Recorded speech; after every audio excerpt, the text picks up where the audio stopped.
কিরে, আমার ব্যাগের মধ্যে 1,000 টাকা রাখছিলাম, টাকাটা তুই দেখছস?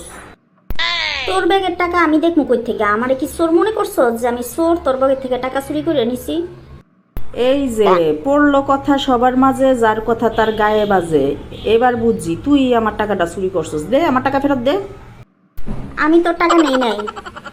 দেখ, ওই টাকাটা বহুত দিন ধরে আমার নিজের কাছে রেখে দিছি, কারণ টাকাটা জ্বালা ছিল। টাকাটা নিয়ে তুই আবার বিপদে পড়িস না, তোর ভালো লেগেই কইতাছি, টাকাটা ফেরত দে। কি কস? ওইটা জাল টাকা? ওইখানে তো 1,000 টাকা ছিল না, 700 টাকা ছিল। এই যে ধরা মানুষ কেমনে খায়, দে দে তাড়াতাড়ি টাকা দে, আমার টাকা দে। আরে বোন, টাকাটা তো আমি নিতে চাই নাই, শয়তানে আমার দিয়ে এই কাজটা করাইছে। শয়তান করাইছে না? শয়তান করাইছে। তাড়াতাড়ি কইতাছি, শিগগির টাকাটা দে, নাইলে কিন্তু আব্বা আম্মারে সব কইয়া দিমু। আর আমার মোবাইলে সব রেকর্ড করা আছে, তোর কথাগুলি সব আব্বা আম্মারে শোনাই দিমু। তুই যে বিশ্ব চোর ঘরের মধ্যে, আব্বা আম্মায় শূন্য তোরে বাড়ির থেকে বাইর করে দিব।